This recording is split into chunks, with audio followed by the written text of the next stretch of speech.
Bismillahirrahmanirrahim. Assalamualaikum warahmatullahi wabarakatuh, sahabat intelektual muda. Pada kesempatan ini kita akan membincang tentang pemilu kada yang terdampak dengan virus pandemi.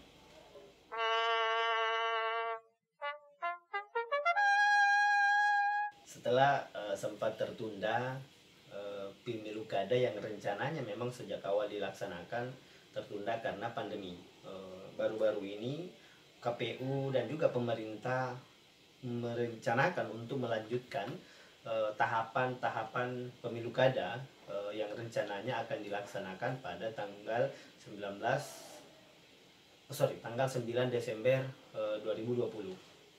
Nah, memang ada beberapa tahapan-tahapan yang direncanakan oleh pemerintah. Tahapan yang rencananya dimulai pada tanggal 6 Juni 2020 ini memang akan dilanjutkan, tetapi tentu saja yang mengkhawatirkan adalah kesehatan masyarakat. Nah, berbicara tentang pemilu kada tentu saja memang di satu sisi ini kewajiban untuk masyarakat untuk memberikan suaranya, tetapi yang lebih terpenting juga yang harus dipertimbangkan oleh pemerintah maupun dalam hal ini pelaksana pemilihan umum KPU juga harus mempertimbangkan kondisi kesehatan masyarakat.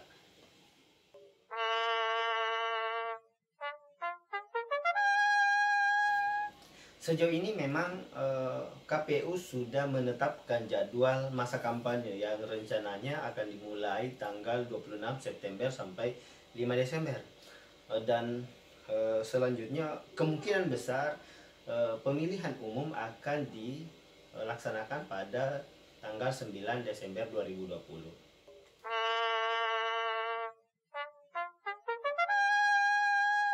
KPU memang pada dasarnya sudah merencanakan menjadwalkan masa kampanye kurang lebih tanggal 26 September hingga 5 Desember 2020. Dan pada 9 Desember 2020 rencananya akan dilaksanakan pemilihan umum. Tetapi tentu juga akan melihat bagaimana kondisi-kondisi perkembangan virus yang ada sekarang. Oleh sebab itulah kemudian yang menjadi dasar KPU atau yang menjadi pertimbangan KPU melanjutkan pemilihan umum atau pemilu kada di tengah pandemi ini memang sebuah dilematis. Tetapi di suatu sisi masa jabatan pemerintah yang ada sekarang itu memang sudah harusnya sudah dilangsungkan, tetapi karena ada virus kemarin mau tidak mau ditunda. Tetapi setelah wacana ini akan dilanjutkan, nah kita melihat bahwa kondisi sekarang belum sepenuhnya selesai. Oleh sebab itu apa yang menjadi dasarnya, apa yang menjadi pertimbangan KPU? Yang pertama memang Perpu sudah diterbitkan, ya. Kedua, pada tanggal 29 Mei rencananya masa tanggap darurat sudah selesai dan beberapa daerah memang dianggap sudah akan selesai masa PSBB-nya. Sehingga KPU sudah menetapkan tahapan-tahapan. Tahapan-tahapan yang dalam artian bisa misalnya verifikasi data, terus kemudian membentuk pengawas-pengawas pemilu dan lain-lain, atau anggota-anggota KPU nantinya yang akan bertugas di TPS mungkin memang akan dilakukan. Tetapi tentu saja hal ini masih akan diperbincangkan baik oleh KPU, pemerintah maupun DPR masih akan melihat bagaimana kondisi pandemi ini. Ketika memang masih akan terus tinggi, kemungkinan besar akan juga ditunda. Tetapi kalau mungkin terus menurun, ya bisa jadi memang akan dilanjutkan dengan syarat-syarat tertentu dengan standar kesehatan yang sudah ditetapkan oleh WHO. Jadi saya kira memang yang menjadi pertimbangan yang harus dilihat adalah bagaimana status kebencanaan yang ada sekarang. Jadi pemerintah harus detail, harus cermat melihat eh, kondisi perkembangan virus yang ada sekarang ini harus diperhatikan betul, sehingga langkah-langkah yang nanti diambil bisa kita prediksi dengan tepat kapan virus ini sudah menurun, ataukah kemudian masa puncaknya sudah lewat. Ini kemudian harus dipertimbangkan oleh KPU dan juga pemerintah, supaya pemerintah tidak terkesan buru-buru melaksanakan pemilu kada ini, karena tentu saja kita semua kan khawatir dengan masalah kesehatan. Jadi saya kira tidak ada hal yang mesti memaksa pemerintah untuk buru-buru melaksanakan ini, meskipun memang jabatan pejabat-pejabat sudah lewat, tetapi atas dasar pertimbangan kesehatan rakyat. Dan bukankah memang demokrasi adalah keinginan rakyat? Jadi ketika rakyat merasa bahwa lebih baik mungkin akan ditunda dulu, ya ini tentu harus dipertimbangkan betul oleh pemerintah. Karena jangan sampai kemudian kita mengorbankan kesehatan masyarakat untuk pemilu kada. Oleh sebab itulah memang saya kira penting pemerintah untuk bijaksana melihat, jangan terburu-buru mengambil keputusan. Pertimbangkan dengan matang, lihat kondisinya, bagaimana juga kondisi masyarakat kita, dan bagaimana perkembangan virus yang ada di Indonesia, khususnya di daerah. Karena ini bisa jadi sebenarnya di satu sisi penting untuk menjalankan demokrasi, tetapi di satu sisi negara hadir untuk memberikan perlindungan kepada masyarakat, termasuk soal isu kesehatan.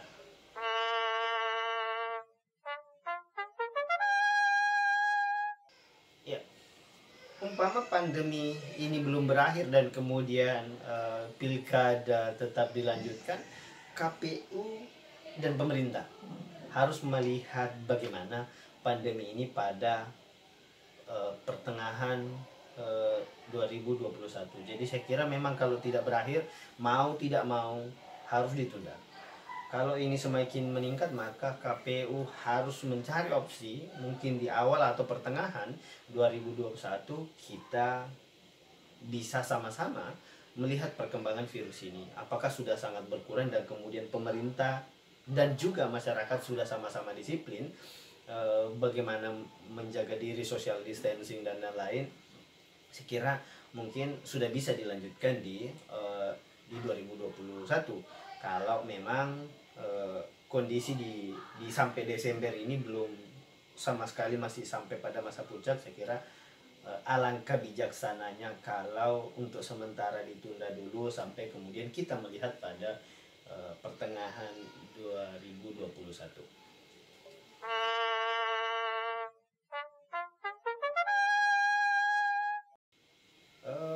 Iya, KPU memang merencanakan itu.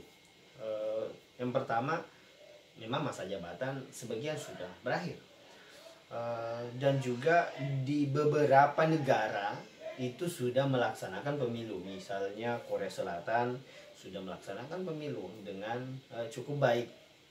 Tetapi di Korea, kalau kita belajar di Korea Selatan, memang penetapan yang dilakukan, standar-standar kesehatan yang dilakukan, dan pemerintah dan juga pelaksana pemilu berhasil meyakinkan masyarakat untuk hadir memberikan suaranya dengan rasa aman dan nyaman.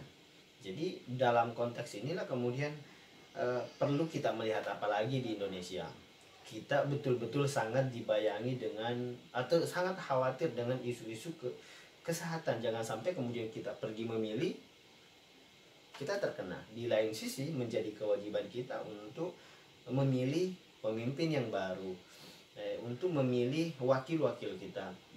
Oleh sebab itu memang sebuah dilema bagi saya, termasuk saya kira masyarakat banyak. Kita dihantui, kita dibayangi dengan ketakutan. Di lain sisi kita ingin hadir, tapi di lain sisi kita takut terkena. Oleh sebab itulah kemudian saya kira pemerintah harus belajar banyak dari misalnya Korea Selatan, bagaimana melaksanakan protokol dengan baik, memberikan rasa aman dan nyaman kepada eh, masyarakat sehingga bisa dilanjutkan. Tetapi kalau kita tidak bisa memberikan rasa keamanan kepada masyarakat, saya kira saya sangat menyarankan sebaiknya ditunda saja dulu. Mengapa? Karena berkaca pada pelaksanaan pemilu-pemilu sebelumnya, saya kira efeknya akan sangat banyak ketika ini kondisi masih terus berlangsung, virus ini masih sangat banyak dan penyebarannya masih dari hari ke hari masih terus tinggi, maka saya kira sangat rentan. Apalagi memang di masyarakat desa. Bukankah ini bisa menjadi penilaian tersendiri bagi pelaksana pemilu KPU dalam hal ini? Misalnya beberapa uh, bulan lalu misalnya, atau di Pilpres kemarin misalnya, kita sering sekali banyak uh, anggota pengawas atau kemudian petugas itu meninggal, sakit, atau kemudian banyak sekali yang kemarin, dan itu menurutku masih belum hilang dalam ingatan masyarakat. Oleh sebab itulah kemudian jangan sampai kita memaksakan kondisi ini untuk terus berlangsung, malah kita mengorbankan lebih banyak. Kalau kemarin yang korban hanya petugas saja, bisa jadi ini masyarakat banyak. Oleh sebab itu memang saya kira kita harus sama-sama belajar dengan kondisi itu. Kalau kesiapan KPU dan kemudian kondisi bisa kita amankan dengan baik, bisa kita minimalisir, boleh dilanjutkan. Tetapi kalau tidak, saya sarankan untuk ditunda saja sampai pertengahan 2021.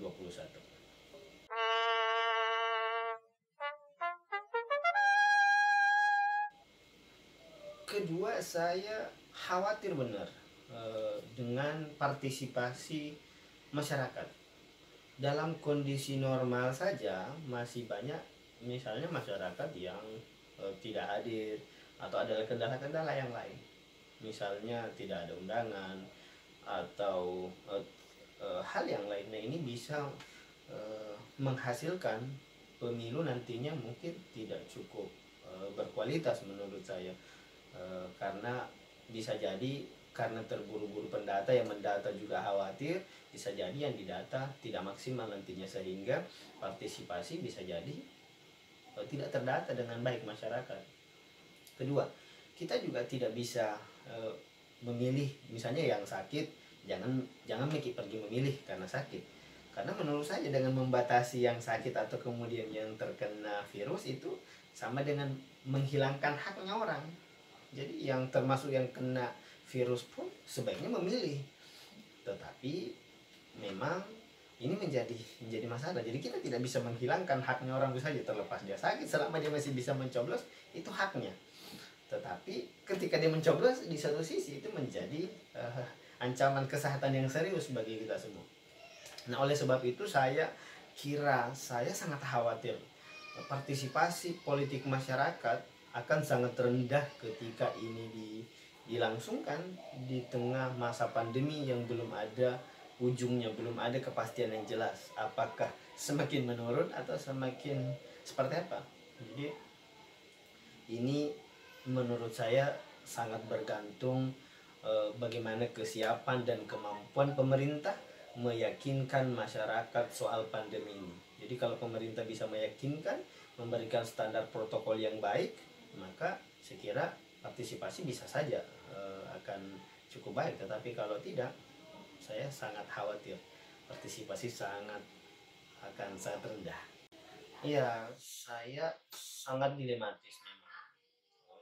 Di sisi lain kekhawatiran akan kesehatan, di sisi lain hak untuk memilih wakil rakyat, memilih orang yang mewakili kita. Tetapi ketika berbicara tentang kesehatan, tentu saja kita akan melihat sejauh mana kesiapan pemerintah dalam melaksanakan pemilu. Dan sebenarnya saya melihat bahwa tahapan atau rencana ini masih opsional. Ini yang harus dipahami betul. Tahapan yang dilakukan pemerintah ini sebenarnya belum final, akan dilaksanakan bulan Desember nanti. Inilah masih opsional. pemerintah masih akan melihat perkembangan wabah ini. Toh menurutku ini tidak ada tekanan yang berarti untuk mengganti kepala daerah saat ini.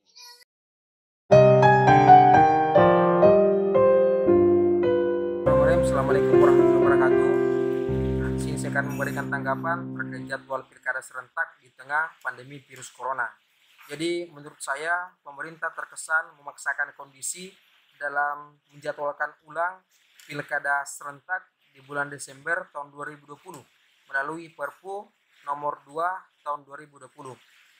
Mengingat saat ini negara kita sedang dilanda musibah, yakni pandemi virus corona yang dari hari ke hari itu terus mengalami peningkatan jumlah pasien yang positif, dan juga belum ada kepastian dari pemerintah kapan pandemi ini akan segera berakhir. Tentunya dalam pilkada serentak ini ada beberapa daerah yang akan melaksanakannya. Salah satunya adalah Provinsi Sulawesi Barat di 4 kabupaten, yakni Kabupaten Mamuju, Kabupaten Majene, Kabupaten Mamuju Tengah, dan Kabupaten Mamuju Utara. Dari keempat kabupaten ini itu sudah masuk ke dalam zona merah terkait penyebaran virus corona. Melihat kondisi ini tentu sangat mengkhawatirkan jika pilkada serentak ini tetap akan dilaksanakan di tengah pandemi corona. Karena tentunya ada tahapan-tahapan pilkada yang harus dijalankan. Dari kegiatan tahapan tersebut ini berpotensi untuk mengumpulkan banyak orang sehingga berpotensi untuk meningkatnya penyebaran virus corona di daerah-daerah. Dan juga jika tetap pilkada serentak ini akan dilaksanakan di tengah pandemi, saya akan memilih golput di pilkada serentak di bulan Desember mendatang.